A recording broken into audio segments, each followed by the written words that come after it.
Bonjour à tous, bienvenue dans la conférence, donc la deuxième visioconférence de la ruche. On en a déjà fait une mardi cette semaine. Dans d'autres contextes, on vous aurait accueilli avec joie sur place dans la ruche et on vous aurait offert le café. Donc bon, voilà, on ne peut pas, mais le cœur y est. Iker, qui est là avec nous aujourd'hui, nous accompagne depuis quelques temps. Il était présent à l'inauguration de la ruche au mois d'octobre comme speaker ébouriffant qui secoue la pulpe, comme on aime bien dire.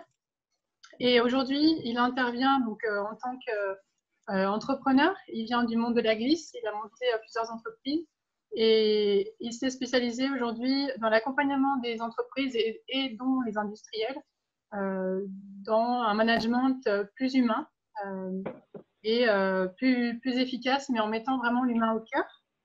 Iker a une pratique du télétravail qui fait partie de son quotidien, en fait, et c'est pour ça qu'on l'a contacté.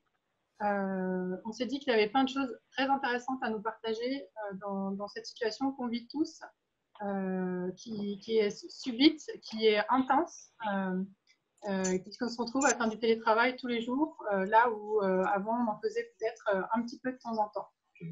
Et on échangeait là-dessus encore tout à l'heure avec Iker. On ne fait pas vraiment non plus du télétravail pur jus, puisqu'on fait ce que Bosch a appelé du smart office, et par opposition au home office, puisqu'on est aussi dans une sphère où on a, pour ceux qui ont des enfants, des enfants, à aider aussi dans la continuité des apprentissages, voilà, en fonction de leurs âges. Donc, c'est pour partager sur tous ces sujets, partager des best practices, et puis aussi se projeter dans l'après, dans qu'est-ce que ça révèle sur nos modes de fonctionnement et qu'est-ce qu'on peut retirer de cette expérience qu'on se retrouve aujourd'hui. Bon, ben merci beaucoup. Merci beaucoup. Bienvenue tout le monde. Donc, je suis ravi d'être là pour partager avec vous. Donc, merci pour cette présentation. Donc, qu'est-ce qui fait que je suis là aujourd'hui à vous parler du télétravail? En fin de compte, c'est pas quelque chose que j'avais ne serait-ce que vu comme un point particulier de compétence ou quoi que ce soit, parce qu'en fin de compte, toute ma carrière, j'ai bossé en télétravail. Donc, comme disait Caroline, j'ai fait le plus gros de ma carrière dans l'industrie de la glisse. Ce qui m'a fait avancer, c'était que moi, ce que je voulais, quand j'ai créé toute une série de sociétés, j'étais entrepreneur, je le suis encore, et ce qui me faisait avancer, c'est que je voulais surfer les plus belles vagues au monde et déballer les plus belles montagnes au monde avec mon snowboard. Donc, à partir de là, j'ai créé plein d'entreprises pour pouvoir vivre ce rêve-là. Et pendant une vingtaine d'années, c'est ce que j'ai fait. Et du coup, le seul moyen que j'avais de gérer mes entreprises, c'était en télétravail. Sauf qu'après, les personnes avec lesquelles je travaillais aussi étaient concernées par la même problématique parce qu'elles aussi, elles étaient par manque et par veau. Et donc, on se retrouvait de façon ponctuelle très souvent aux États-Unis, en Europe, au gré de nos différents voyages. Mais la réalité, c'est que nous avions une trentaine de pays à gérer, plusieurs centaines de personnes, et qu'on n'était jamais là. Donc, du coup, ça a été quand Bertrand m'appelle et il me dit « Écoute, Iker, on est en plein confinement. On est en train de se poser la question sur le télétravail. » Et je dis, tiens, écoute, je n'avais pas pensé, mais on peut éventuellement faire quelque chose. Et ce que je vais vous proposer ici, c'est un angle extrêmement pratique du quotidien, de la vie. Faire exploser des croyances limitantes, et beaucoup de choses qui en réalité s'appliquent au télétravail, mais que vous pouvez dézoomer, elles s'appliquent partout en fait. La question que nous avons, c'est que aujourd'hui, c'est puissance 10, ce que nous vivons à cause du confinement. Donc, quel est le parcours qui est nécessaire de vivre pour pouvoir avoir un confinement où on ne pète pas les plombs. La première étape, le télétravail. Donc, comment peut-on bien comprendre le télétravail pour l'intégrer dans notre quotidien? Après, il y a une deuxième ligne qui est très importante parce que le télétravail, c'est bien. Mais qu'est-ce qui fait que je suis efficient au télétravail? Et pourquoi je marche bien ou pas bien? Et donc, il y a un premier point qui est celui des réunions. Et que l'on soit en télétravail ou pas, il y a une connaissance relativement réduite de ce qu'est de bien animer une réunion. Donc, j'imagine que vous connaissez tous le syndrome de la réunionnite aiguë. Ou réunion par-ci, par-là, vous êtes au bureau, bam, bam, bam, réunion. Toutes ces réunions auxquelles vous participez, des PowerPoint en veux-tu, en voilà, vous avez envie d'être partout sauf là, vous roupillez tellement vous entendrez tout cela. Je caricature à peine, hein. Vous êtes là et en fin de compte, vous faites acte de présence. Vous écoutez quelqu'un parler, blabla. Après, il y en a un autre qui part. Alors, entre ceux qui ont besoin comment dire, accaparer le micro, entre ceux qui ont beaucoup trop de choses à dire, à un moment donné, j'ai ma bande passante qui sature. Et vous vous dites, bon, j'ai fait toute ma journée de réunion. qu'est-ce que je fais réellement? Ça, j'appelle ça la réunionite aiguë. On la retrouve dans l'immense majorité des entreprises aujourd'hui, la difficulté à avoir des réunions efficaces. Sauf que, comme je vous disais, le télétravail et le confinement, parce que c'est télétravail plus confinement, maximise toutes ces problématiques. Donc d'abord, c'est quel est un bon cadre de réunion? Celui-là, aujourd'hui, on ne va pas en parler, mais je vous le pose. Si jamais vous êtes intéressé, soit vous pouvez poser des questions ou derrière, vous pouvez en parler à Caroline et Bertrand, Noémie, pour voir si vous voulez d'autres choses sur ces questions-là dans des sessions ultérieures. Ça, c'est l'organisation de réunion. À côté, les outils. Quels sont les outils qui sont aujourd'hui à notre disposition? Donc, on est maintenant après la phase un peu de difficulté d'organisation. La conversation aujourd'hui tourne beaucoup sur ce que vous aviez en conversation quand je suis arrivé. Est-ce qu'on fait du Zoom? Est-ce qu'on fait du Livestorm? Est-ce qu'on fait autre chose? Est-ce qu'on fait du Trello? Est-ce qu'on fait du WhatsApp? Est-ce qu'on fait du Facebook privé? Est-ce qu'on fait Workplace? Qu'est-ce qu'on peut utiliser? Qu'est-ce qu'on peut faire? Il y a pléthore d'outils, certains payants, certains gratuits. Et comment peut-on utiliser tout ça pour être efficient? Et après, il y a un dernier point. Et celui-là, pour moi, il est extrêmement important, et en particulier en ce qui concerne le confinement. Et ce sont les dynamiques de groupe. Aujourd'hui, on se retrouve avec des entreprises où on est de très bons managers de process, de gestion, d'indicateurs. Ça, on sait faire. Mais aujourd'hui, on est face à des hommes et des femmes qui sont enfermés chez eux et on doit apprendre à manager, et plus que manager, à leader une réalité humaine. Et ça, on sait beaucoup moins bien faire. Ça, c'est un premier point. Le deuxième point, c'est qu'on est tous, chacun, enfermés chez nous. Comment tu fais pour générer une dynamique qui réunissent les gens et qui obtiennent des résultats remarquables? Et donc, la notion de la dynamique de groupe est extrêmement importante et en confinement, on peut la travailler, tout comme on peut la travailler bien évidemment quand on n'est pas en confinement, mais le confinement et le télétravail amènent des leviers particuliers pour qu'on puisse avancer ensemble vers un objectif commun et sortir de ce que j'appelle l'isolement agité pour atteindre une réussite partagée. Et après, on a la troisième couche. Et la troisième couche, c'est celle que l'on vit dans notre corps, dans notre cœur et dans notre tête. Et ça, on n'a pas l'habitude, ce n'est pas la culture la plus habituelle dans l'entreprise de se préoccuper de tout ça. On est plutôt habitué à passer en force, à faire ce qu'on a à faire, sauf qu'il y a aujourd'hui un contexte qui est une telle saturation de bande passante qui, si je vous projette à la première semaine que vous avez vécue, je pense que vous avez eu des niveaux de stress superlatifs. Donc, comment gérer cet espace dans lequel je suis pour pouvoir être dans une vitesse de croisière durable que je puisse appeler de bien-être? Et comment je vais trouver toutes ces dimensions qui sont celles de ma vie actuelle et les mettre dans les bonnes cases pour que je n'explose pas en vol et que je puisse faire la part des choses, mais surtout retrouver les ressources que j'ai dans mon environnement et en moi. Là-dedans, le huitième point, c'est comment j'apprends à gérer le stress et les émotions. Tout cet espace-là qui peut être extrêmement polluant. Le stress qui est rattaché au corps, c'est cette boule au ventre qui ne s'enlève pas, l'anxiété.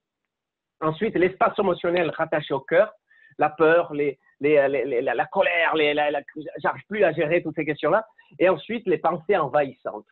Tout ça, comment j'arrive à faire pour le canaliser et pour pouvoir le vivre de façon agréable ou du moins moins contraignante, que ce soit pas elle qui pilote. Et à la fin, il y a une notion que j'appelle de qualité de présence, c'est qu'en travaillant tout ça, on peut en plus venir toucher un espace de notre potentiel qui peut nous amener non seulement à bien vivre tout ça, mais en plus être beaucoup plus performant, à vivre encore mieux notre environnement de vie en isolement et aussi, je dois le dire, nous préparer à ce qui vient derrière.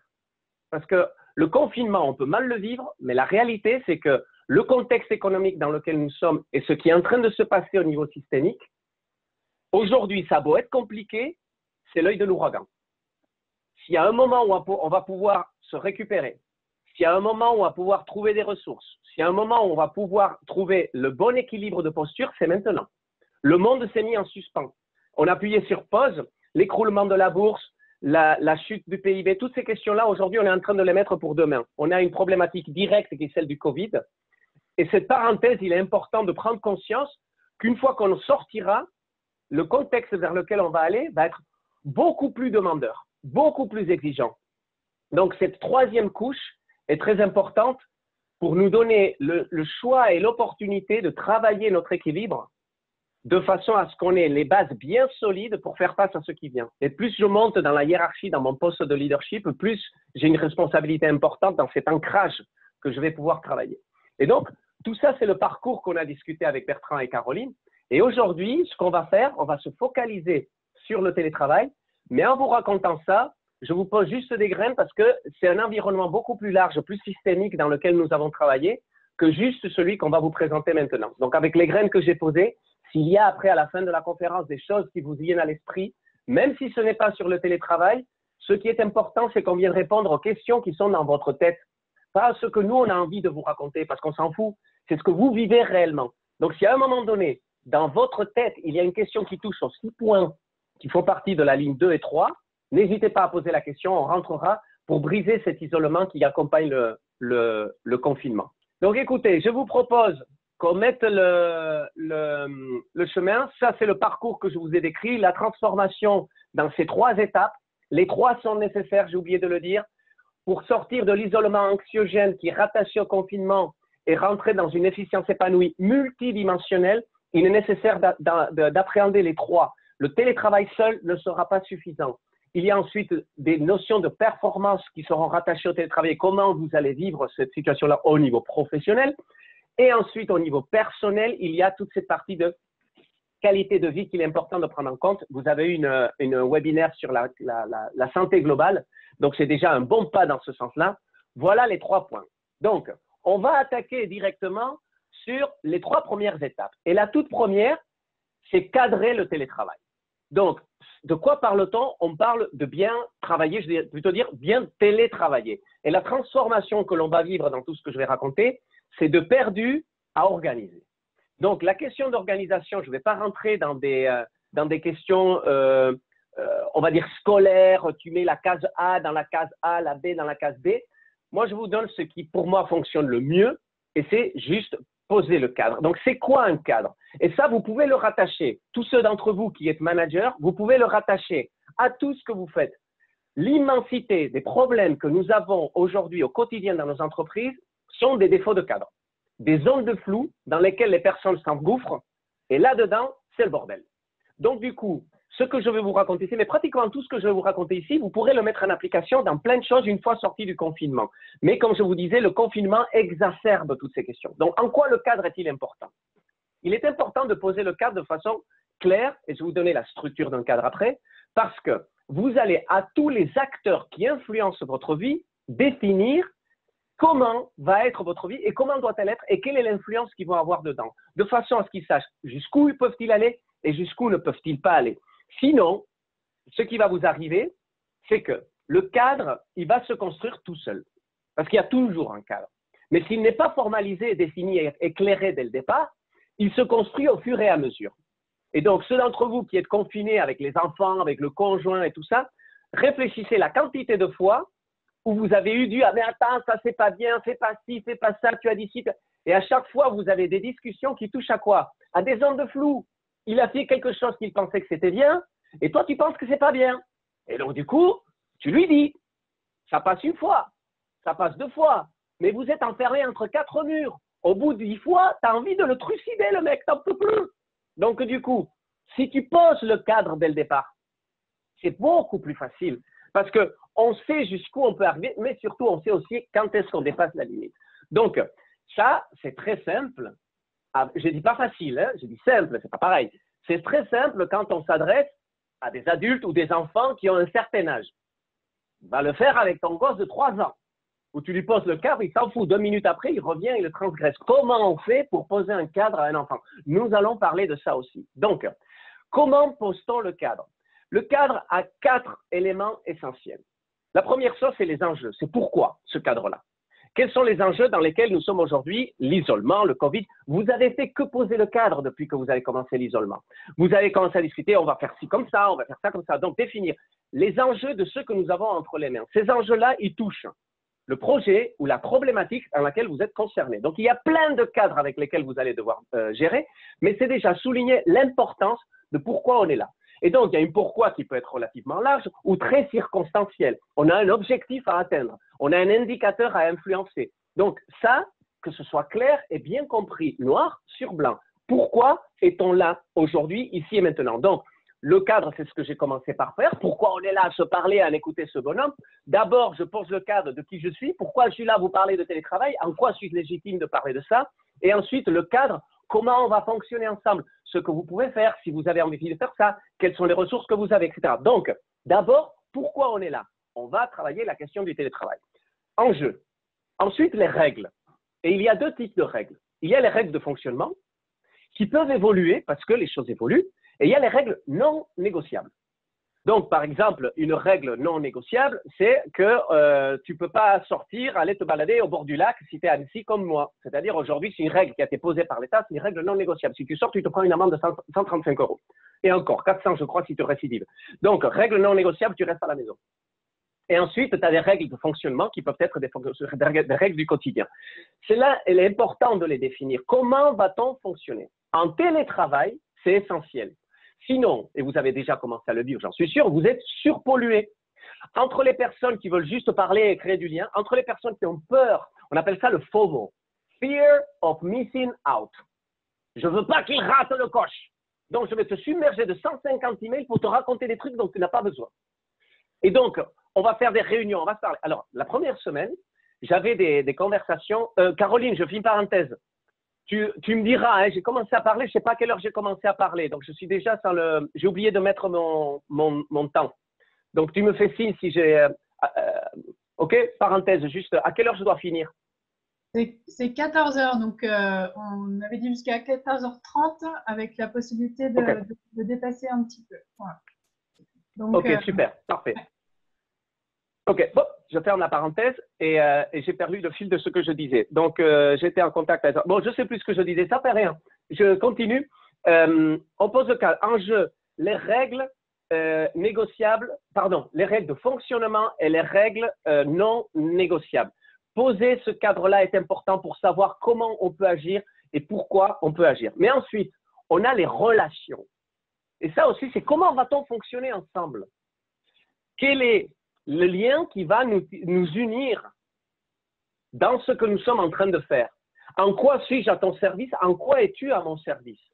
Et là, déjà, c'est énorme parce que le confinement et le télétravail nous obligent à revoir complètement nos modes de fonctionnement. Donc, si on est à un endroit, c'est aux antipodes du business as usual. Donc, on doit tous se poser la question, comment peut-on fonctionner ensemble avec ce que nous avons entre les mains? Donc là, on est dans ce qu'on appelle l'effectuation pure et dure. Hein. Tu as juste ce que tu as entre les mains et tu fais ce que tu peux avec. Et c'est déjà énorme. Mais il est nécessaire qu'on se parle parce que sinon, le cadre de référence que vous allez tous utiliser est celui du business as usual.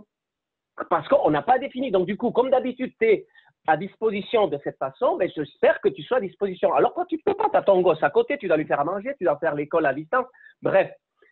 Donc, les relations, comment vont-elles s'opérer? Et le quatrième point, quel est le soutien que nous avons à disposition pour que tout ceci soit possible?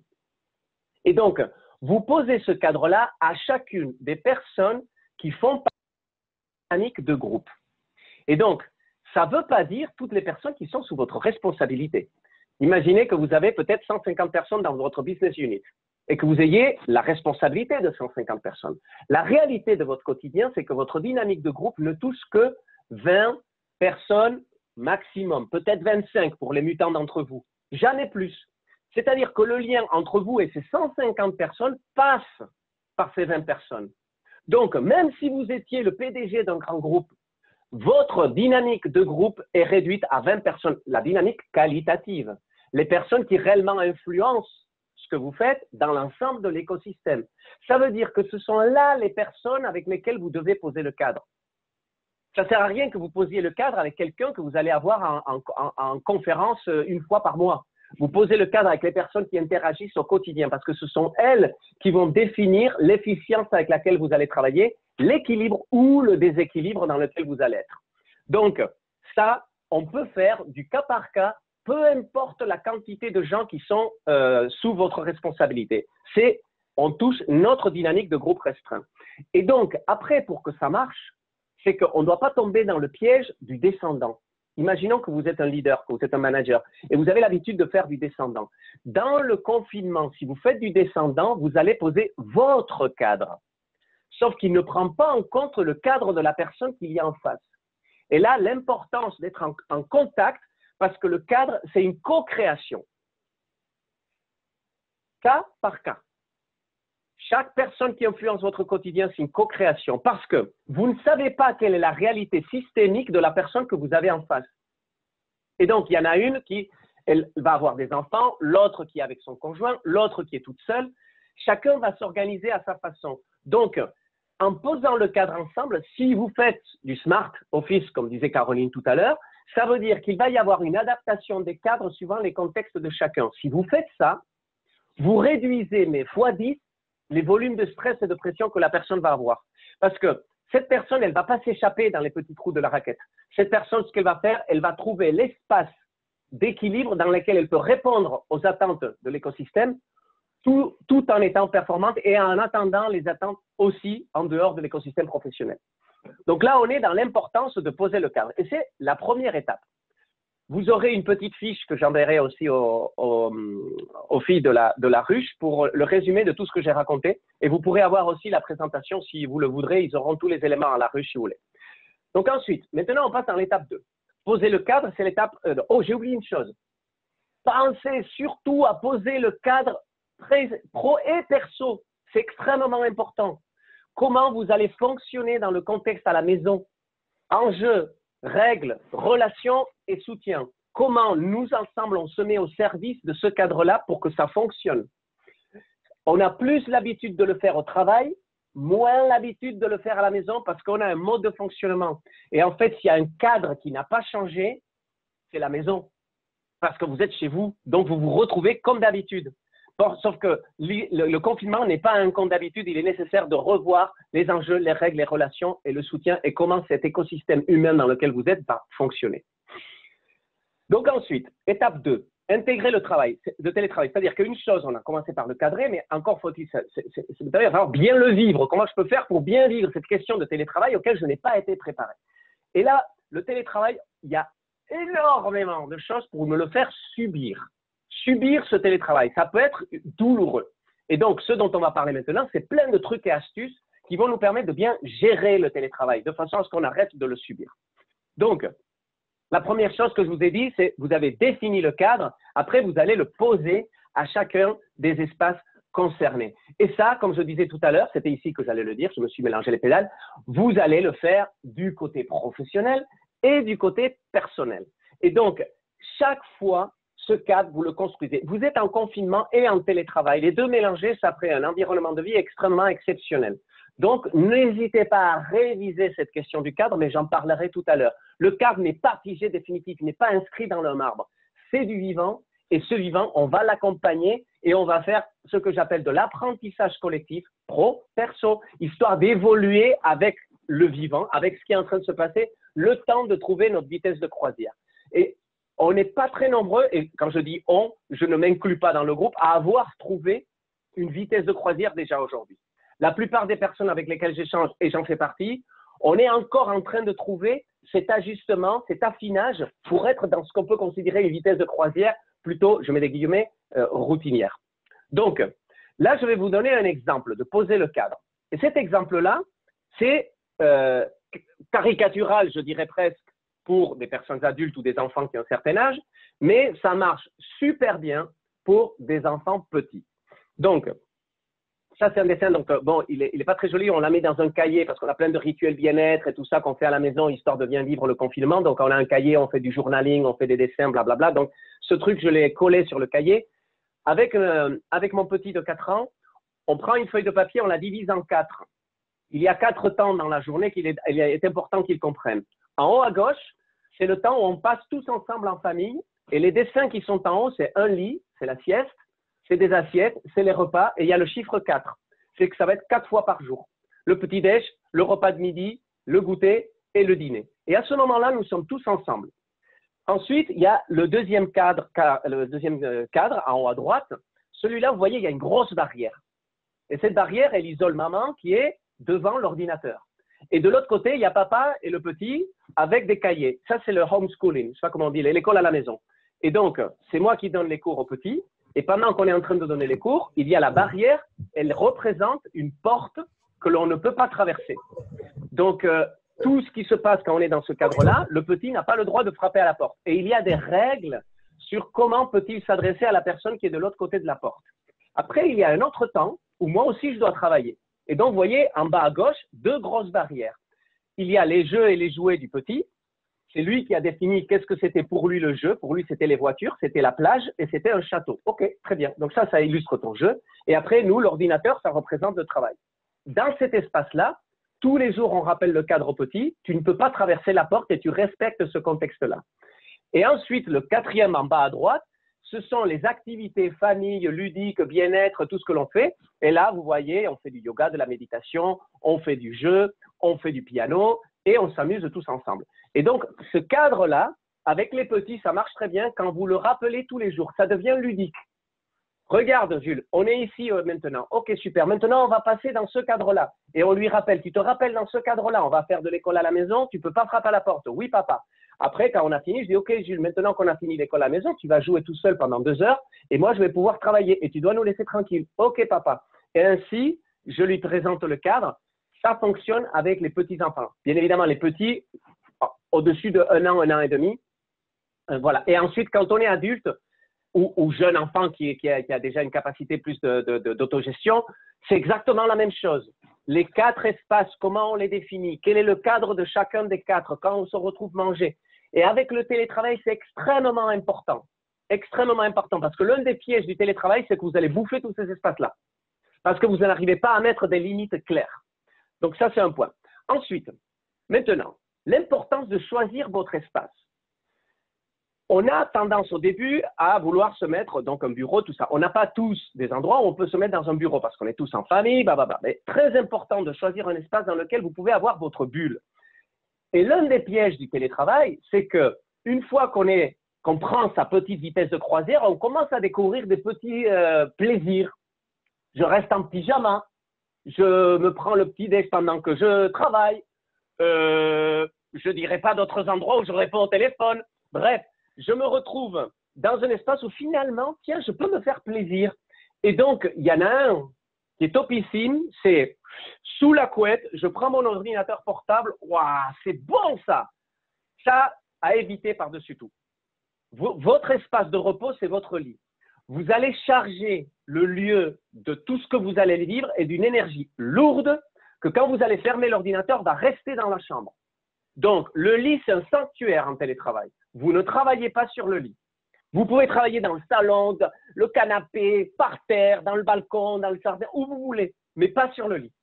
Et donc, quand vous choisissez un espace, dans le cadre, il est bien important de définir cet espace et que ce soit votre espace de télétravail. Et c'est aussi un sanctuaire pour pouvoir le respecter. Évitez le piège de cette femme-là qui a choisi son espace, la table du salon, et qu'elle se retrouve avec le petit, elle n'en peut plus. J'imagine que beaucoup, vous avez dû vivre ça, là. Ah, j'en peux plus. Mon adolescent qui pète les plombs, l'autre qui passe à droite, et moi, j'ai besoin de me concentrer. Donc, choisissez un espace et faites-le respecter comme un sanctuaire.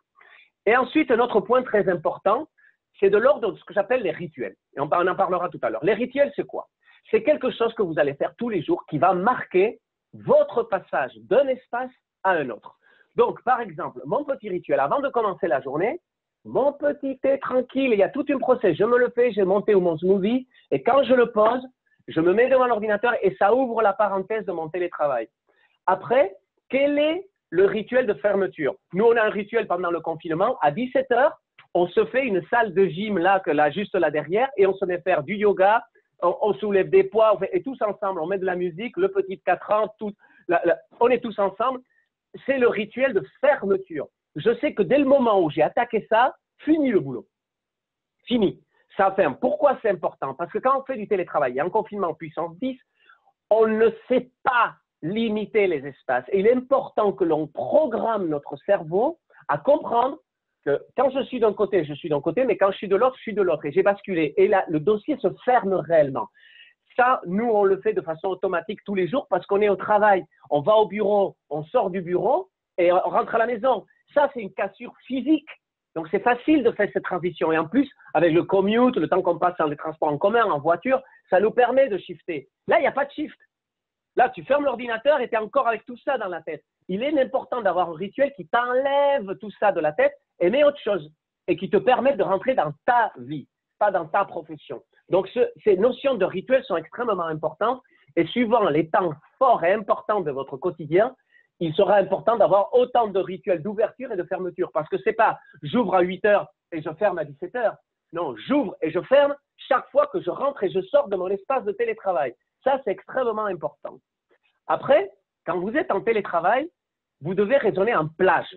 Et donc, il y a 2 plages importantes. Il y a des études scientifiques qui le confirment, mais je les ai pas, en fait, je les ai pas cherchées. Donc ça, on me les a données, j'ai trouvé ça extrêmement pertinent, je les ai testées. 52 minutes ou 20 minutes. Tout dépend de votre environnement de vie et de comment vous êtes câblé.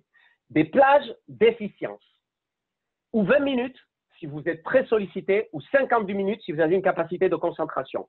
Ensuite, vous devez faire d'autres plages de dézoom, c'est-à-dire revenir à une vision systémique de ce que vous êtes en train de faire, des objectifs que vous voulez atteindre et revenir dans une zone d'efficience. Ou 20 minutes ou 52 minutes. Ces zones de haut rendement sont sacrées. Sacrées. Vous devez les respecter par-dessus tout. Donc, si vous êtes très sollicité, vous demandez dans votre cadre, quand je suis dans ces plages-là, j'entends les mouches voler. Même c'est que 20 minutes, mais par contre, là, vous me laissez me focaliser. Et c'est là que vous allez prioriser la quantité de zones de 52 minutes ou de 22 minutes que vous pouvez faire durant la journée. Si vous êtes seul, c'est plus facile, mais raisonnez quand même en ces plages-là.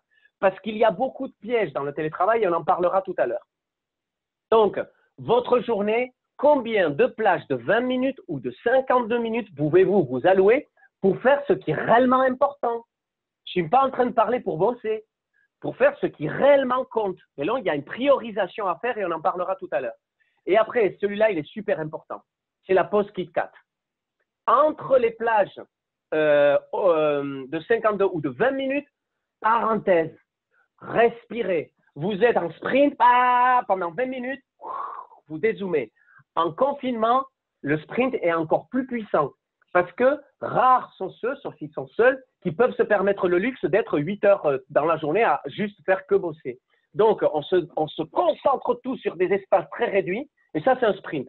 Donc, si tu fais un sprint de 20 minutes, tu dézoomes, tu prends une pause KitKat et tu reviens. C'est le moment de récupérer. Et là, vous allez être beaucoup plus performant. Et le dernier point, faites-vous plaisir. Sortez du confinement, de la vision obtuse et étroite qu'on nous a mise depuis tout petit, que travailler, ça doit être dans un endroit gris, monotone, ennuyeux, sérieux. Vous êtes à la maison, vous faites ce que vous voulez, faites péter ça, faites-vous plaisir. C'est pas le boulot qui s'adapte à votre, c'est pas votre vie qui s'adapte au boulot. C'est forcément le boulot qui s'adapte à votre vie puisque vous êtes à la maison enfermé. Faites-vous plaisir. Tout ce qui peut vous faire plaisir, donnez-vous ce droit-là parce que c'est déjà suffisamment contraignant. Donnez-vous cet espace. Et au début, beaucoup n'osent pas. N'osent pas. Il y a une sorte de retenue, c'est pas bien. Mais éclate-toi, gave-toi, fais tout ce que tu peux, fais-toi plaisir parce que de toute façon, tu vas devoir faire ce que tu as à faire, autant le faire dans de bonnes conditions. Et vous allez voir qu'au fur et à mesure que vous avancez, petit à petit, vous allez vous donner le droit de vous faire plaisir. Tiens, je vais faire ci. Voilà. Donc, laissez-vous le droit de faire péter cette croyance limitante qu'on ne peut pas avoir plaisir au boulot parce qu'ici, personne ne vous voit. Alors, profitez-en. Bien. Les pièges, je vous en ai donné plein, donc je ne vais pas perdre du temps sur la question des pièges parce qu'à chaque fois que j'ai décrit les étapes, je vous ai dit attention, piège. Bien, la petite fiche à nouveau pour vous rappeler ce qu'on a raconté. Et là, on va attaquer l'étape 3. Mais en attendant, je vois que Virginie Boulet m'a posé « Pourra-t-on recevoir votre support après la réunion ?» Oui, je l'enverrai à Caroline et Noémie et vous pourrez lui demander. Ils vous feront un petit envoi groupé ou individuel, je ne sais pas, comme vous vous organisez d'habitude. Donc, oui, tout ce que je vous partage ici, c'est avec grand plaisir, vous en faites ce que vous voulez. Si jamais vous voulez le diffuser, maximisons l'impact au maximum. C'est le but aujourd'hui de ce confinement, ayant un effet positif sur les gens qui nous entourent. Donc, allez-y, lâchez-vous, lâchez les chevaux et partagez ça avec autant de monde que vous voulez. Donc, étape 3. On a d'abord cadré le télétravail. Ensuite, on a appris à bien le vivre. Je vous ai donné plein de petites graines qui nous permettent de rentrer dans un espace de télétravail qui soit plus agréable, profitable, on peut l'appeler comme vous voulez. Mais après, derrière, c'est super tout ce que je vous ai raconté. Mais si tu n'arrives pas à mettre un point sur le i, ça ne sert à rien. L'important, c'est que je puisse obtenir des résultats concrets. Donc, comment je peux faire pour réussir le télétravail? Et donc, maintenant, pour certains d'entre vous, ce que je vais raconter là, vous le connaissez déjà. Pour d'autres, peut-être pas, mais ce que je vous décris là est puissance 10 à l'isolement. Et la première chose, c'est la gestion des priorités.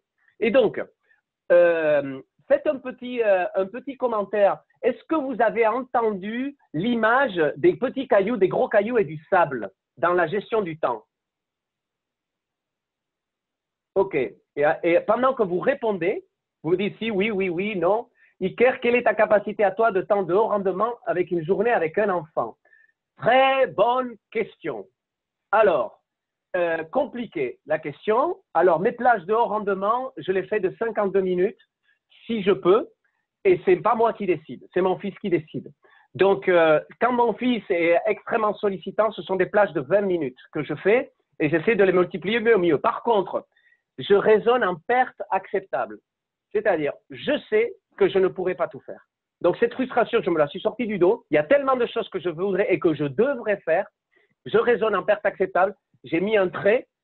Si je veux être dans un bon équilibre systémique, il y a un certain nombre de choses que je sais que je ne pourrai pas faire pendant la journée parce que je dois m'occuper de mon enfant. Donc, l'une des choses que je ne pourrai pas, soit j'explose en vol parce que je ne dormirai pas, c'est d'avoir des journées ultra productives comme j'ai d'habitude, entre 8 et 10 heures de boulot. C'est mort. C'est mort. Donc, mes journées sont 4 à 5 heures. Raisonnement en perte acceptable. Moi, la plupart de mon business a explosé en vol parce que j'ai plus, moi, je fais beaucoup de conférences, des séminaires, vous pouvez imaginer, il y a tout qui est parti en sucette avec le Covid. Mais je pourrais utiliser ce moment-là pour compenser ça pour la suite. Raisonnement en perte acceptable. Je dois gérer mon écosystème, je travaille 4 à 5 heures par jour. Par contre, les 4 ou 5, je me focalise, loi de Pareto, 80-20. Qu'est-ce qui est réellement important? J'élimine toute la paille. Et après, je vous montrerai une étude scientifique, et c'est exactement ce que j'ai fait, de toute la poubelle qui pollue mes journées. C'est ce que j'ai éliminé. Je ne suis pas moins performant. Et ça, c'est une grande leçon. Je ne suis pas moins performant, sauf que je passe beaucoup plus de temps avec mon fils. Donc, haut rendement par jour, sur 4 à 5 heures de travail, j'ai au moins 3 heures de haut rendement. Et donc, ils sont soit scindés par des morceaux, c'est mon fils qui décide. Après, il y a des moments où il me laisse tranquille pendant des bonnes plages. Et donc là, ce sont des plages de 52 minutes. Poum, poum. Voilà. Donc là, je vois qu'il y en a plein. Oui, oui, oui, oui, non. Oui, oui, oui, oui, oui, oui, oui. Non, il y en a deux. Il y en a deux qui ne le connaissent pas. Bon, je vais la faire rapidement pour les personnes qui ne connaissent pas. La question du résultat et sur le focus. Donc, quand on est dans une journée quelconque, en télétravail, c'est encore plus marqué. Voilà ce que l'on fait. On a les petits carrés, les petits ronds, ce sont des grains de sable. On a des sollicitations, des trucs qui ne sont pas importants, mais qui se pointent. Donc, on va venir faire tous ces trucs parce que c'est les premiers qui apparaissent, parce que tiens, je vais me sortir ça du dos. C'est ni important ni urgent, mais on a tendance à faire ça parce que c'est ce qu'on a devant le nez. Et donc, on va venir remplir notre pot avec les grains de sable. Ensuite, il y a ah tiens, il faudrait que je me sorte ça du dos. Ce n'est pas les trucs les plus importants, c'est des petits cailloux. Et je vais mettre les petits cailloux dans un tas qui est déjà tout plein de sable. Et donc, les petits cailloux, ils rentrent plus ou moins. Et quand arrive la fin de la journée, les gros morceaux que je devais faire, que dalle. Combien de fois vous êtes rentré à la maison et dit j'ai fait que bosser et pourtant j'ai rien fait. Et en fait, si vous avez fait quelque chose, vous avez rempli votre pot de sable, vous avez rempli votre pot peut-être de certains petits cailloux, mais ce qui compte réellement, vous n'avez pas avancé dessus. Combien de semaines s'écoulent comme ça? Alors, dans la base de la gestion du temps, ce qu'on nous apprend, c'est que nos plages de haut rendement vont être, et c'est là la loi de Pareto dont je parlais tout à l'heure, quel est ce qui est réellement important?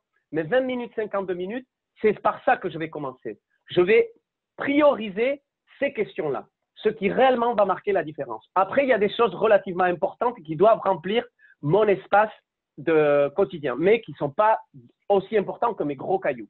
Et c'est après que je vais mettre le sable et éventuellement, si j'ai de la place, d'autres cailloux. C'est une priorité que l'on est forcé de faire en confinement et en télétravail essentielle. Essentiel. Donc, il ne suffit pas de penser 20 minutes ou 52 minutes, c'est qu'est-ce que je vais mettre dans ces 20 minutes qui réellement va marquer la différence. Et le reste, je raisonne en perte acceptable. Vous ne pourrez pas tout faire. C'est sûr.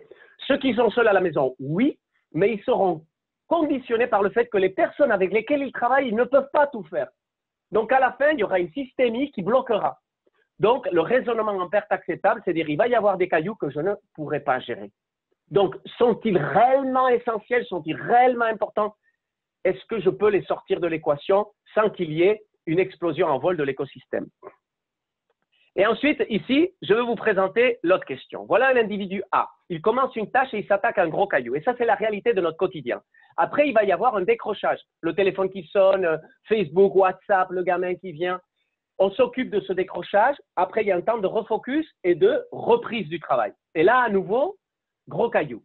À nouveau, je me fais interrompre. Et après, je refais le gros caillou. Et j'arrive enfin au bout. Les décrochages dans une journée classique représentent un tiers de la journée. Donc, Virginie, la question que tu me posais sur mes plages, ben, déjà, j'ai commencé à éliminer toutes ces zones de décrochage au maximum. Un tiers de la journée. Nous sommes pollués une fois toutes les 11 minutes au quotidien, sans compter le contexte dans lequel nous sommes. Ça, c'est multiplié par je ne sais pas combien quand nous sommes en isolement et en confinement. Donc, déjà, on commence par contrôler cette part-là, parce que dans une journée normale, on va dire que c'est une journée de 8 heures, ok? Dans une journée de 8 heures, il y a un tiers, il y a 3 heures presque, qui ne vous servent à rien dans votre boulot normalement. Et moi, j'ai raisonné comme ça. Si pendant 8 heures, il y en a 3 qui ne servent à rien, je vais commencer par éliminer ces 3-là. Il m'en reste 5. Je vous ai dit, je t'oppose de 4 à 5 heures. C'est ça que j'ai mis en application en priorité. Parce qu'en fait, ce que je fais après, j'ai une plage gros cailloux et je ne fais que ça. Et mon cadre est ferme pour tout le monde. C'est le monde, lâchez-moi les basques. Là, je suis en train de m'occuper de ça parce que c'est ça qui va influencer mon présent et mon futur. Et donc, j'élimine en priorité tous ces points-là.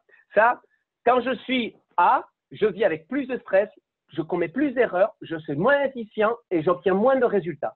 Et quand je suis B, j'ai plus de temps libre, plus de clarté, plus de résultats et plus de satisfaction. Et ça, c'est pas de la sauce maison, c'est Stanford, l'université de Stanford qui a fait une étude très sérieuse sur ces questions-là. Donc, première façon d'être efficace, éliminez les emmerdeurs de votre vie. Un tiers de la journée que vous récupérez déjà. En confinement, extrêmement important pour être efficace. Bien d'accord, mais comment les éliminer si une personne a une urgence et vous interrompt par exemple? Ok, là c'est une question de Françoise. Les urgences, effectivement, c'est une gestion, on va dire une mini-gestion de crise. Quand c'est une véritable urgence, effectivement, on va prendre le temps. C'est un décrochage nécessaire. Mais lesquelles sont réellement des urgences? Lesquelles sont du stress anxiogène qu'on est en train de te renvoyer? Ah! Réponds à ma question, je suis stressé! Parce que la réalité, excuse-moi, je vois une personne qui se met les mains, excusez-moi si je crie trop fort sur… Pardon. Donc, la vraie notion d'urgence, c'est celle-là, elle est extrêmement importante. C'est, sommes-nous réellement tous les jours… Alors, la première semaine, oui. Là, on était en gestion de crise dans un paquet de choses. Là, petit à petit, on commence à sortir. Quelle est la part des choses entre la véritable urgence et l'anxiété communicante et communicable de la personne que j'ai en face et qu'elle n'arrive pas à gérer et qu'elle me renvoie sur le dos. Donc là, on est vraiment dans la pose du cadre. Donc c'est très subjectif ce que je dis, mais là, c'est un polluant parmi tant d'autres, c'est les personnes qui viennent s'incruster dans mon temps. Après, il y en a plein d'autres. Et tout à l'heure, on va en parler. Par exemple, la connexion online et offline. Ici, par exemple, la lithophilie, gros ennemi. La lithophilie, c'est quoi? Last in, first out. C'est le classique de l'email qui rentre, poum, poum, et je vais répondre. Et c'est mon copain d'en face qui m'envoie une blague rigolote, et là, je prends 5 minutes. Ça, c'est le cas classique, last in, first out. Une question débile qui ne sert à rien, mais on va prendre le temps de le répondre parce qu'elle s'est incrustée dans mon quotidien. Donc, ça, ce sont des choses aussi qu'on va commencer à éliminer. Il faut mesurer l'impact des éléments si je ne… Pardon, là, c'est Fabienne Besson, Leclerc qui dit « Il faut mesurer l'impact des éléments si je ne les fais pas. » Évidemment, évidemment. Ça, c'est toute la base du raisonnement en perte acceptable. C'est qu'est-ce que je perds par rapport à ce que je gagne là où je suis en train de me concentrer. Je sais que je ne peux pas tout faire. Je ne peux pas tout. Donc, il y a des choses qui vont devoir passer à la trappe. Est-ce que ce que je perds à gauche est compensé par ce que j'obtiens à droite? Et ça, c'est le raisonnement en perte acceptable. Ça vient de l'effectuation. Donc, c'est de la recherche qui a été faite pendant la crise de 2008. Et ils ont étudié toutes les entreprises qui s'en sont sorties en 2008. Elles ont fait ce qu'on a appelé par la suite de l'effectuation, c'est-à-dire comment travailler dans des contextes de très haute incertitude. Et l'une des clés, il y en a 4, l'une des clés, c'était de raisonner en perte acceptable. On accepte cette perte-là au nom de ce gain-là qui est supérieur. Donc, la mesure de l'impact est essentielle, essentielle. Et donc, ensuite, on a aussi plein de polluants. Françoise, il y a plein de polluants. Le téléphone est un polluant, le quotidien est un polluant. Nos habitudes peuvent être des polluants aussi. On va se poser la question, quelles sont toutes ces choses qui viennent me sortir de ma concentration? Et l'une d'entre elles peut être une personne qui a une urgence. Mais ce n'est pas la norme. La vraie urgence n'est pas la norme dans notre quotidien. Encore en période de confinement, la première semaine, oui. Mais là, on commence à sortir de cette phase-là. Donc, il y a plein d'autres choses que vous pouvez éliminer. Et si parfois vous avez des personnes qui s'incrustent dans votre quotidien, bon, si le reste, vous pouvez éliminer, sur le tiers de temps qui est perdu, entre guillemets, vous avez la capacité de récupérer beaucoup de choses. Voyons, où est-ce que j'en suis? Parce qu'il me reste 2 minutes et 50 000 slides. Bon, on est là jusqu'à 16 heures. Ça vous va tout le monde? Dites-moi sur la conversation. Ouais. Je vais bientôt finir. On va faire sauter une autre croyance limitante. Attends, c'est là? Oui. La notion de discipline. Je vous ai parlé de rituel. L'objectif que l'on recherche quand on est en télétravail, c'est d'arriver à faire une fréquence suffisamment répétée pour que ça devienne une habitude. Et là, vous avez gagné la bataille. Et là, on vous dit, il faut être discipliné. Ce n'est pas vrai. Il faut garder la cadence suffisamment longtemps pour qu'elle programme votre subconscient à fonctionner de cette façon-là. Ça n'a rien à voir avec la discipline. Ça veut dire qu'il faut une certaine régularité dans le respect de cette nouvelle habitude pour qu'elle devienne stable dans le temps. Et donc, on a fait une étude et combien de temps faut-il? En moyenne, on vous dit il faut 21 jours. Que nenni, il n'existe pas d'études qui prouvent ça. Il faut en moyenne 66 jours pour intégrer une habitude. Donc, bon, manque de bol, c'est peut-être à la fin du confinement que certains d'entre vous auront abouti à l'habitude de faire ce qu'on s'est dit. Mais ça va, la fourchette, entre 18 jours pour les plus rapides et 254 jours. Et donc, c'est qu'il faut répéter tous les jours la même chose pendant ce laps de temps. Et ce qui est très intéressant, c'est que vous appreniez à vous connaître dans votre parenthèse. Moi, c'est à peu près 2 semaines et demie. Je sais que je dois être discipliné 2 semaines et demie. Après, j'ai plus à réfléchir. Ça s'est mis en place. Et c'est là le cadeau, quand vous êtes dans un contexte de changement, c'est de juste savoir que vous n'avez pas à être discipliné toute votre vie. Moi, je ne le suis pas du tout. Je sais que juste, je l'ai à l'être pendant une parenthèse de 2 semaines et demie. Et ça, je sais faire. Après, le reste rentre dans ce que j'appelle la zone de rituel ou d'habitude. Et c'est le College of London qui a étudié ça. Quand vous avez un rituel, vous obtenez plus de résultats, plus de succès. C'est plus simple. Vous avez une meilleure hygiène de vie. Vous déployez moins d'efforts, moins de stress et moins d'énergie. Et ça, c'est une étude de l'Université d'Australie, je ne sais plus laquelle. La volonté, je vais la sauter pour gagner du temps. Et je vais aller là direct. Il y a une corrélation entre la quantité de décisions que vous prenez et la volonté que vous devez utiliser pour prendre ces décisions-là. À un moment donné, il n'y a plus de volonté parce qu'on a bouffé toute l'énergie. Et les décisions que vous prenez sont des décisions par défaut. C'est-à-dire votre programme de fond qui choisit à votre place. Ce n'est plus votre tête parce que vous n'avez plus de jus. Donc, l'important, c'est que quand vous vous organisez dans les journées, toutes les décisions importantes, vous les prenez le matin.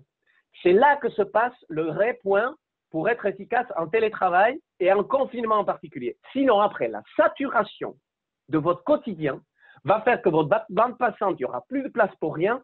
Et quand vous serez sollicité, même pour des questions importantes, vous allez répondre par défaut. Et la réponse par défaut dans un contexte anxiogène et de peur comme celui dans lequel nous sommes en train de vivre n'est pas la plus constructive. Donc, donnez-vous la place dans votre cadre de travail d'habituer votre environnement à traiter les questions qui réellement comptent tôt pour que vous soyez en pleine capacité d'avoir la volonté de répondre. Et là, je vais vous envoyer à une autre étude. Donc ça, c'est l'université de Negev qui a fait ça avec l'université de Stanford. C'est une autre étude. Et là, je descends. Et pour aller un peu plus vite, ça, la même étude de Stanford, quels sont les consommateurs de volonté? Et là, c'est la claque qu'on se prend en confinement.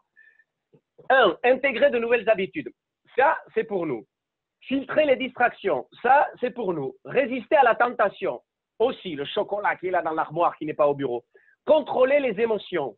Contenir son agressivité. L'autre qui vient là, pas plus, je vais lui en coller une. Contrôler ses impulsions. Ensuite, passer des examens ou des entretiens. Depuis que nous sommes en télétravail, nous sommes tous en train de passer un examen. Notre direction, le truc, nos objectifs, le truc, tous, on est en examen. Essayez d'impressionner. Il faut que je prouve que je suis capable, il faut qu'on réussisse. Gérer la peur. Oh putain, le Covid-19, on va tous crever. le crash économique, moins 20% la bourse, mais qu'est-ce qui va se passer, nos approvisionnements, comment on va faire? Ok, faire quelque chose que l'on n'aime pas. On est en train de faire plein de choses que l'on n'aime pas dans le contexte actuel. Et choisir des récompenses à long terme plutôt qu'à court terme. Et c'est exactement aussi là où nous sommes. On est en train de se projeter, on dit, bon, peut-être qu'on aura un lendemain meilleur, mais là, c'est la merde. Mais on n'a pas de récompense à court terme. Alors, le confinement, avec cette étude de Stanford, ce qu'il nous dit, c'est parfait pour bouffer toute votre capacité de volonté. Et là, je m'adresse aux leaders d'entre vous. Faites gaffe, parce que vous ne pourrez pas prendre de bonnes décisions dans ce contexte-là si, dans votre cadre, vous ne prenez pas le temps idoine pour prendre des décisions au bon moment. Sinon, ça va être des décisions par défaut. Et notre culture d'entreprise la plus générale, c'est une culture de la peur et de la défiance. Donc, ça veut dire que vous allez prendre des choix très probablement induits par cette culture-là, qui est celle du problème, c'est celle dans laquelle on a toujours vécu dans l'entreprise. Et donc, si vous n'avez plus l'espace suffisant pour avoir la volonté de focaliser, ouvrir tous vos cerveaux et d'être en pleine capacité de votre potentiel pour répondre à cette question, ce que vous allez faire, c'est des choix par défaut. Et pourtant, ils vont être stratégiques, certains d'entre eux. Donc là, attention, ça c'est très spécifique confinement parce que là, dans les consommateurs de volonté, là, on les a tous. Hein, ils sont tous pour nous. Donc, attention à ce point-là pour réussir le télétravail. Et après, il y a un autre point. C'est qu'il y a 2 temps pour réussir. Il y a des temps où vous êtes tout seul et il y a des temps où vous travaillez en groupe. Et quand vous êtes tout seul, vous copiez tout. C'est là qu'on rentre dans le O2O. C'est très à la mode aux États-Unis. C'est online to offline. N'ayez pas cette sorte de retenue de dire c'est pas bien si je me déconnecte. Déconnectez-vous, disparaissez de la surface de la Terre pendant vos tâches de haut rendement quand vous êtes seul. Après, vous vous reconnectez et vous évitez les 50 emails, les 50 appels téléphoniques, les WhatsApp, les Trello, tout ce que tu veux. Là, c'est ma parenthèse et je suis seul. Et c'est la même chose dans votre environnement. Tout à l'heure, quand j'étais en ligne avec Caroline, mon fils est venu, il ne nous laissait plus faire la préparation du rendez-vous. Pourtant, il connaît le cadre. Bon, j'ai dû reprendre le cadre, le ramener, lui dire, écoute, quand papa est tout seul, tu dois respecter. Je lui ai remontré le dessin que je vous ai montré. Et maintenant, il est quelque part par là-bas. Donc, je me connecte, je me déconnecte. Quand je suis seul pour moi, pour le monde. Et connecté, déconnecté. Et là, vous pourrez éliminer plein de polluants parce que vous n'êtes plus en ligne. Et s'il y a une urgence, donc je reviens à la question, je crois que c'était de Virginie, s'il y a une urgence, vous êtes joignable. C'est le téléphone. Et là, s'il y a vraiment une urgence, on peut vous appeler. Et si l'environnement famille a une urgence, bien évidemment, ils ont le droit de transgresser toutes les règles de cadre. Voilà. Et ensuite, il y a un dernier point, c'est réviser le cadre. Je vous ai dit au tout début que le cadre n'est pas figé, il n'est pas inscrit dans le marbre. Tous les jours, je vais vous raconter une anecdote. Donc, j'étais avec un industriel lyonnais et qu'il n'arrivait pas à s'en sortir. Il dit, c'est le bordel. Entre mes équipes, à la maison, c'est le bordel. Chez moi, c'est le bordel. Et donc, on discute d'abord du choix de posture. Donc là, je ne veux pas rentrer dans le détail. Il y a le choix. Okay, quel est le choix de posture? Est-ce que tu vas vers la peur ou tu vas plutôt vers la passion, l'amour de ce que tu fais qui va influencer ta posture? Ça, c'est un peu bien, mais là, je m'égare. Je ne vais pas rentrer là-dedans. La deuxième partie des discussions que nous avons eues, c'est le cadre. Je dis, mais écoutez, c'était marrant. Il me dit, mais j'ai voulu poser le cadre à ma femme. Et je lui dis, bon, maintenant, on prend un cahier, un stylo. On va poser le cadre. On va travailler comme ça. Et l'autre, qu'est-ce qu'elle a fait? Mais casse-toi! Mais laisse-moi tranquille avec ton cadre. Il dit, mais je comprends pas. Et lui, il était dans un stress qu'il n'en pouvait plus. Premier point, le cadre, il bouge. Et après, c'est ludique. C'est un jeu. En confinement plus que jamais. Ok, enjeu, règles, relations, qu'est-ce qu'on peut faire? Allons, partons, co-créons, amusons-nous, faisons du cadre un exercice ludique, première chose. Et deuxième chose, vous avez rendez-vous tous les jours avec la révision du cadre. Et lui, il me dit, mais je ne vais pas faire une réunion avec ma femme tous les jours. Mais bien évidemment que non. Quand tu manges avec elle, quand tu manges avec tes enfants, pose la question, c'était comment aujourd'hui? Qu'est-ce que c'est implicite? Est-ce que ça s'est bien passé? On va faire un partage des victoires, j'en parlerai tout à l'heure. Et ce qui ne se passait pas bien. Et tout ce qui ne se passe pas bien, on va le remettre en question. Et c'est là qu'on rentre dans l'apprentissage collectif. Je vais apprendre de tes difficultés et on va réviser le cadre pour essayer de minimiser ces difficultés. C'est une conversation, tout simplement. Tous les jours, chérie, comment ça s'est passé? Ta journée était bien? Qu'est-ce qu'on peut faire? Et là, c'est une discussion à double sens. Qu'est-ce que je peux faire pour revoir le cadre et qu'il soit mieux adapté pour t'éviter ça? Qu'est-ce que tu peux faire pour que nous révisions le cadre et que moi aussi je puisse être blablabla? Vous voyez? Donc, le cadre n'est pas figé dans le marbre, c'est vivant, c'est évolutif. Et ensuite, venez fêter les victoires. On est dans un contexte très anxiogène, lourd, c'est la peur. C'est pourri de vivre dans le contexte dans lequel on est en train de vivre. Nous avons une grande responsabilité. Et là, je m'adresse surtout, et pas que, mais je m'adresse à tout le monde, mais surtout aux leaders dans cette salle. C'est une énorme responsabilité la nôtre pour venir basculer dans une psychologie positive. Tout le monde flippe aujourd'hui. On flippe pour notre santé. On flippe pour notre salaire, pour notre boulot. On ne sait même pas, beaucoup ne savent pas s'ils vont être là demain. On flippe pour notre futur. On flippe pour notre entreprise. On ne sait même pas de quoi va être fait demain. 2 mois sans activité. Comment on va faire pour survivre? Dans ce contexte-là, il est extrêmement important de faire un choix. Parce que vous avez le choix de la peur, l'anxiété. Et vous allez me dire, Iker, il suffit de regarder. J'ai raison de faire ce choix. Je dis non, tu raisonnes pour faire ce choix. Mais maintenant, si tu regardes dans l'autre sens, tu as autant d'éléments qui te prouvent qu'il y a une extraordinaire résilience autour de toi. Plein de bonnes nouvelles, des histoires de partage, de réussite, de leadership émergent, etc., qui te prouvent qu'il y a aussi une belle histoire à côté. Et tu as autant d'indicateurs d'un côté que de l'autre. Donc, tu peux raisonner pour aller dans un sens ou dans l'autre. Mais toi, en tant que leader, qu'est-ce qu'on va voir dans tes yeux quand on va te parler? On va voir que tu flippes. Alors, que veux-tu que fassent les personnes qui te regardent, qui, elles, ne savent même plus quoi faire? Si dans tes yeux, ils voient la peur, ils vont avoir aussi peur que toi. Et là, vous allez avoir beaucoup de mal à réussir.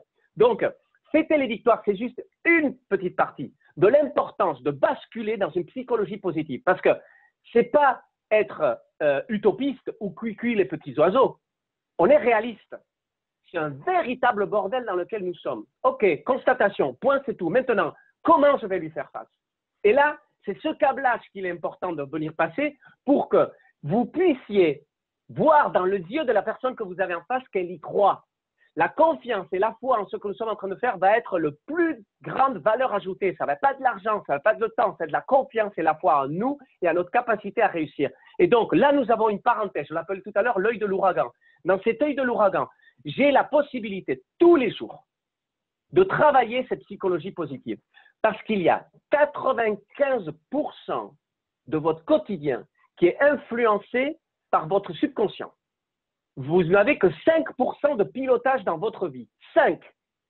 95% des programmes qui définissent votre journée sont déjà inscrits dans votre tête. Et c'est un pilote automatique. Si vous passez la journée dans une psychologie négative, il y a 2 façons de programmer le subconscient. L'hypnose, donc je ne pense pas que vous avez un spécialiste d'hypnose à la maison, peut-être que vous en avez un, vous avez de la chance, mais sinon c'est la répétition. Pam, pam, pam. Marteler tout le temps la même chose va venir programmer 95% de vos ressources. Si vous faites le choix d'une psychologie négative, et Dieu sait que le terreau est très fertile, vous allez vous programmer dans une psychologie négative. Et aujourd'hui, on sait, preuve à l'appui, que la performance dans ce cas-là est une hécatombe. L'importance donc de travailler des rituels de psychologie positive, dont fêter les victoires, c'est-à-dire c'est quoi les réussites de la journée? Ce sont les 3 kiffs de Florence Cherbrun-Schreder. C'est quoi les bons moments de la journée? C'est cultiver ces espaces-là pour nous permettre de shifter et de pouvoir voir qu'en dépit du contexte anxiogène dans lequel nous sommes, on a aussi des opportunités, on a aussi des possibilités, on a aussi des potentiels à activer. Et c'est quand vous allez pouvoir voir ça que vous allez pouvoir le mettre au service de votre performance individuelle et de celle de votre entreprise. Et je vous garantis une chose, l'effectuation le prouve. Tous ceux qui s'en sortiront haut la main de ce que nous sommes en train de vivre aujourd'hui, tous feront le choix dont je suis en train de vous parler. Tous, sans exception. Ceux qui vont y croire vont réussir. Donc, la chance que nous avons avec ce confinement, c'est que nous sommes, entre parenthèses, dans l'ouragan qui va arriver. Et c'est déjà assez complexe. Mais dans cette parenthèse enfermée à la maison, vous pouvez mettre énormément de rituels de psychologie positive, et il y en a, mais pour vous aider à pouvoir avoir cette ouverture qui vous empêche de vous écrouler dans les peurs, le stress et l'anxiété qui sont omniprésents.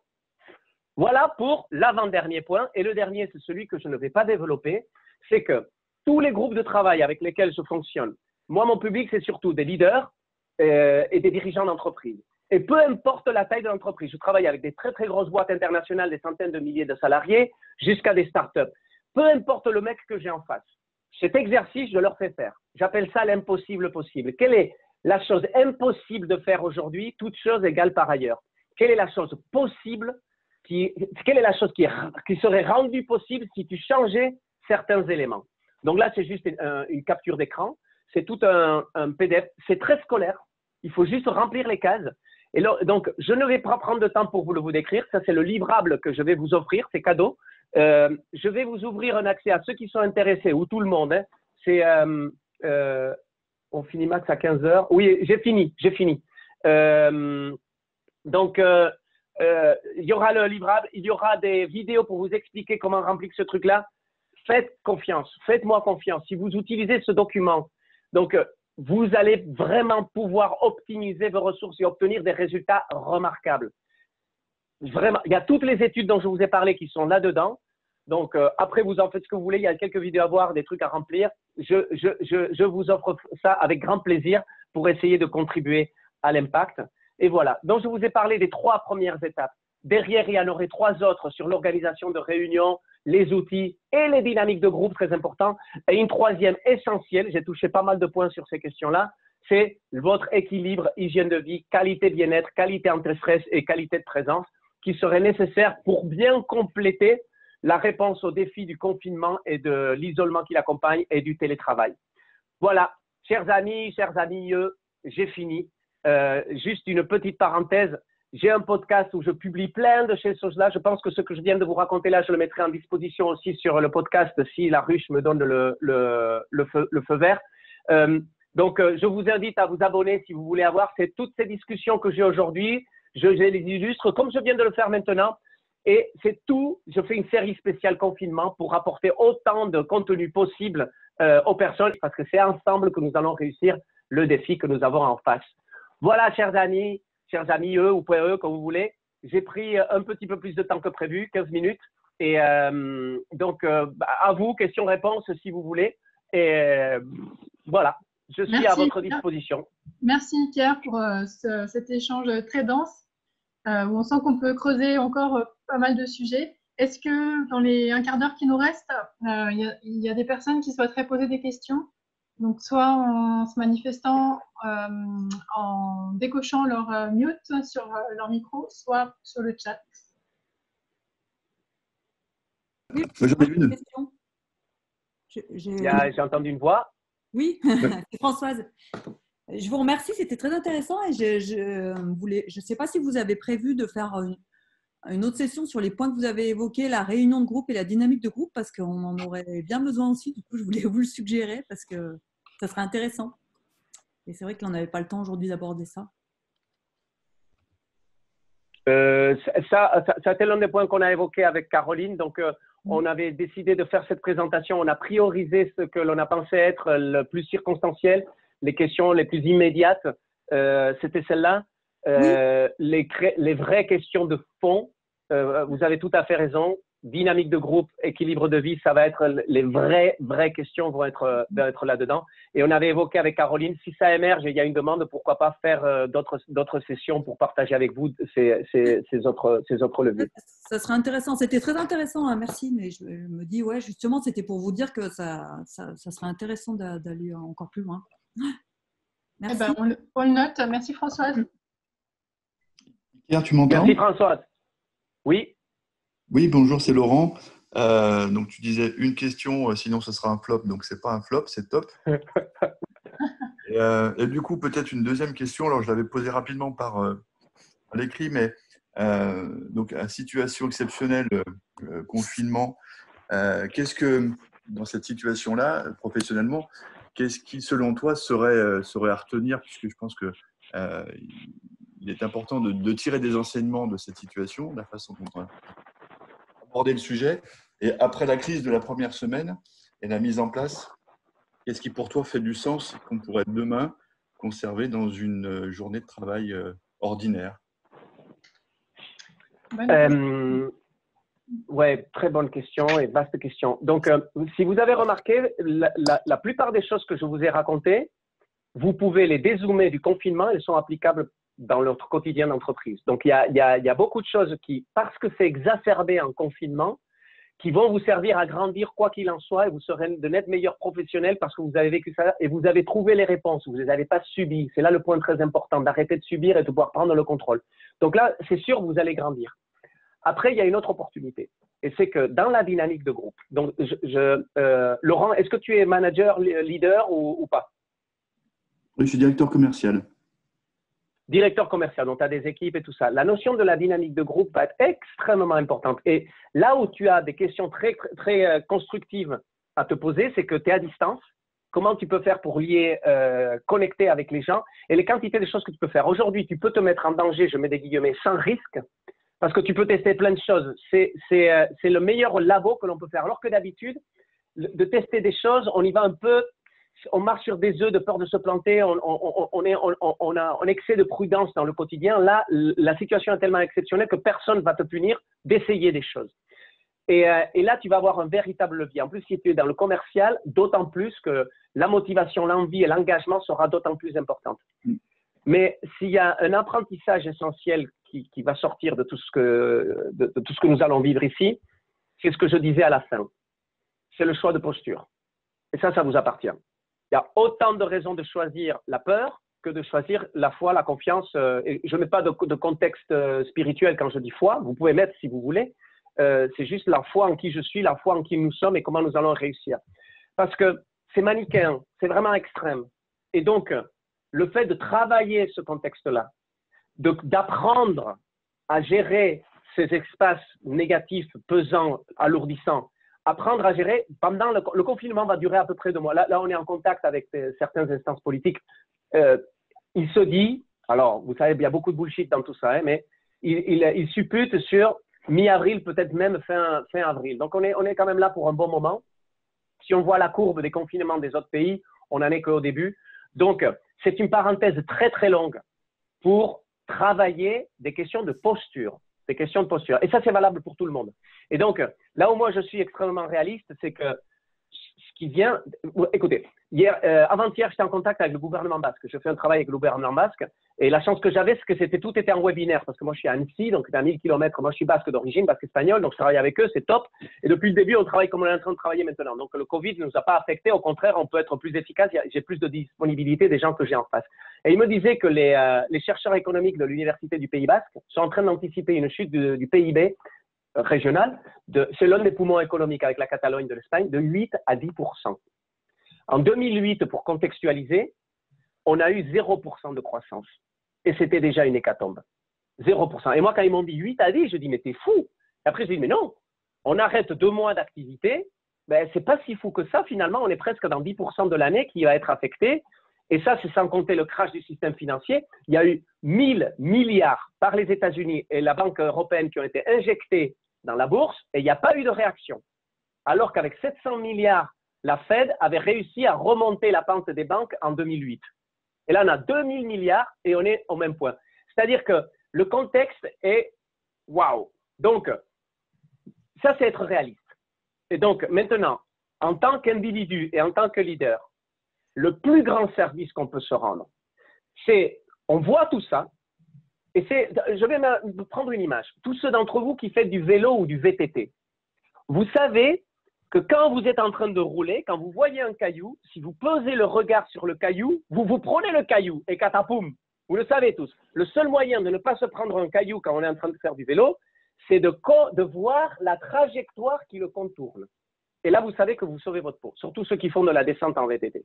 C'est la même chose. On a 2 mois où notre vie est entre parenthèses. C'est l'œil de l'ouragan. Dans le contexte dans lequel nous sommes, après, il va falloir sortir dans la vie réelle.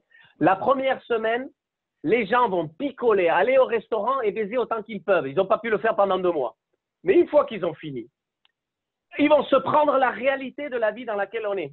Et donc, après cette folie, je suis enfin libre, on va avoir la suite. Et donc, cette parenthèse de connexion à notre potentiel, à notre capacité à shifter, à avoir des programmes positifs, va être essentielle.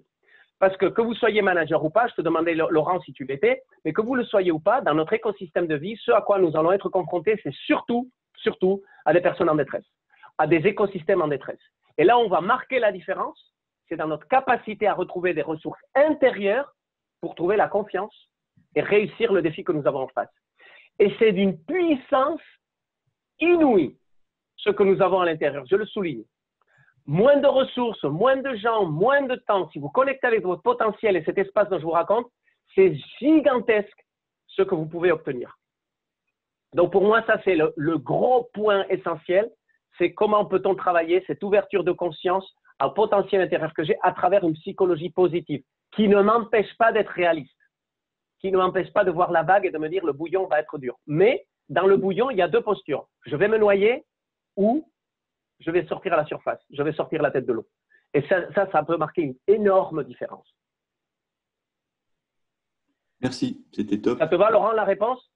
Je confirme l'œil sur le VTT. Je me suis pété l'épaule en juillet dernier. Et j'avais l'œil. Le rat rivé sur le caillou. Moi, là, j'ai vendu cette entreprise il y a un certain temps, mais c'était la directrice de cette agence qui m'a donné cette leçon.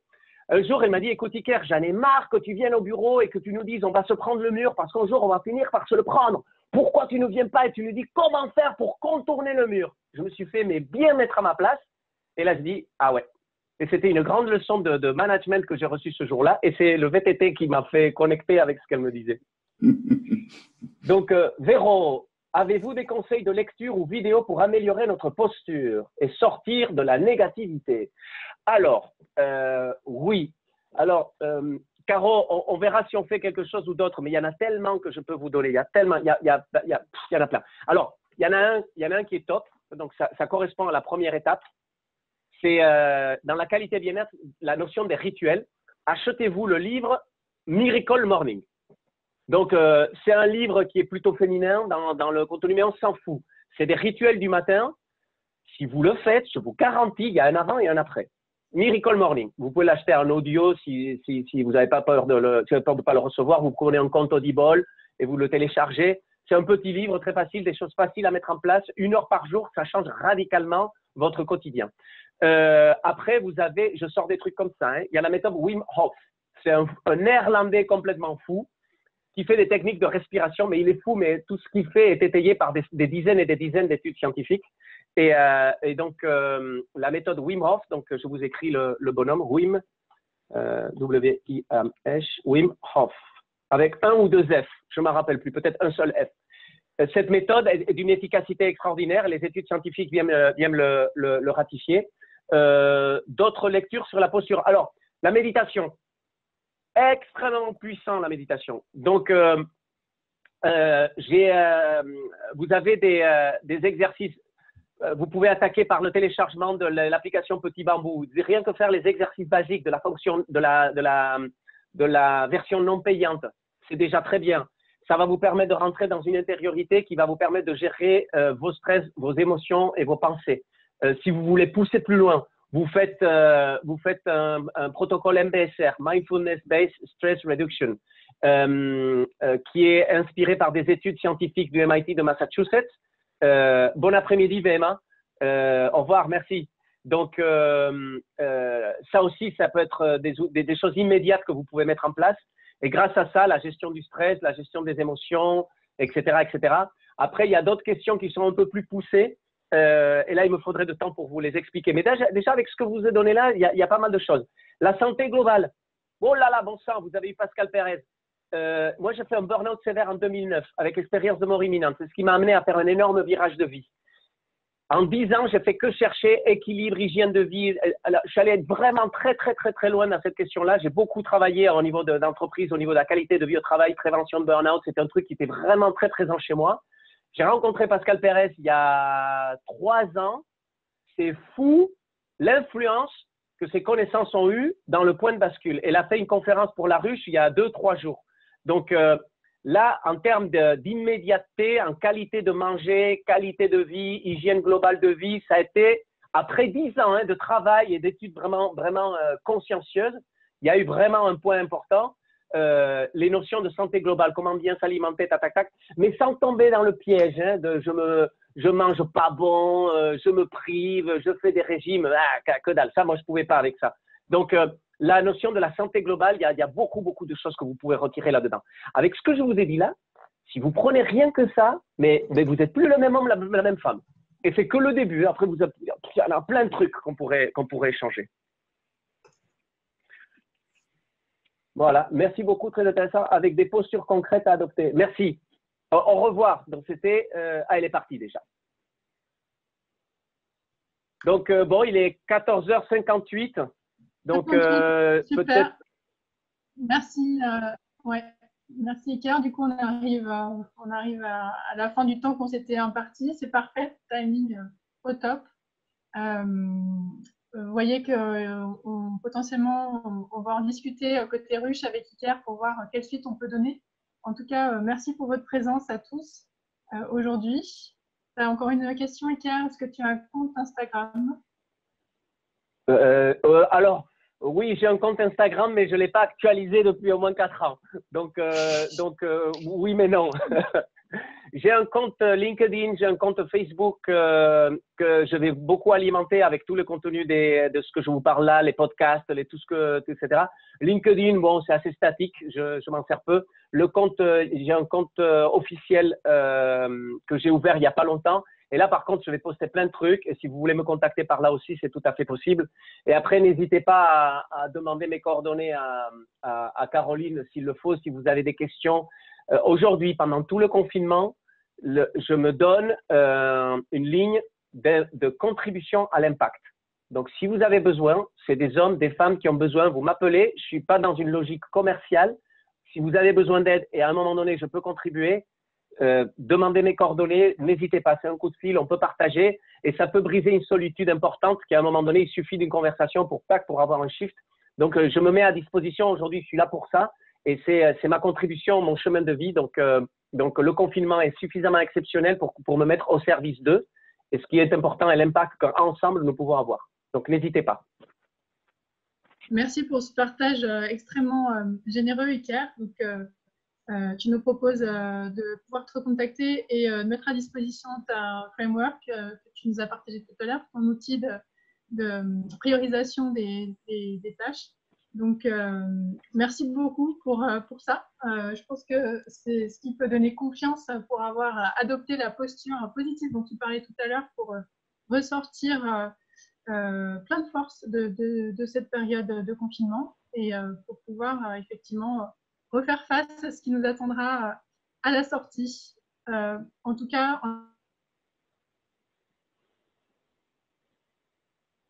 on a perdu Caroline. Voilà. Certaines, on sera tous plus forts pour inventer un futur un peu meilleur.